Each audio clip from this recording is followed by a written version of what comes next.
বাঁকুড়া ধলডাঙ্গার মোড়ের প্রতীক্ষালয় নাকি নোংরার রাজত্ব, এটাই কি জনসেবার ছবি?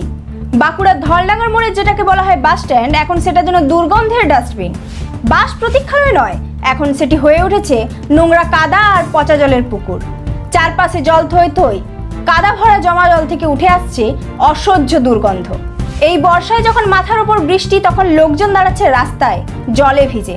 কারণ প্রতীক্ষালয়ের ভেতর ঢোকা যায় না, সেখানে পা রাখার জায়গা নেই। এই প্রতীক্ষালয় তৈরি হয়েছিল মানুষকে আশ্রয় দেওয়ার জন্য, কিন্তু এখন সেটা নিজেই সমস্যার আশ্রয়। প্রশাসনের নজরে নেই, এটা কি পরিষ্কার করার কেউ দায়িত্ব নেবে না? ভয়েস অফ বাঁকুড়া প্রশ্ন করছে, এই নোংরা অবস্থার দায় কে নেবে? কবে হুঁশ ফিরবে প্রশাসনের? সাধারণ মানুষ আর কত কষ্ট পাবে? বর্ষাকালে একটু শুকনো জায়গায় দাঁড়ানোও যদি অধিকার না হয়, তবে কিসের উন্নয়ন? ধলডাঙ্গা বাসস্ট্যান্ড আজ হুঁশিয়ার করে দিচ্ছে, সাময়িক অবহেলা ভবিষ্যতের ক্ষোভ ডেকে আনছে।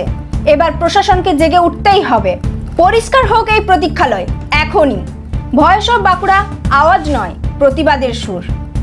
এই ধরনের গুরুত্বপূর্ণ খবর সবার আগে পেতে আমাদের চ্যানেলটি সাবস্ক্রাইব করুন আর ভিডিওটি শেয়ার করতে ভুলবেন না।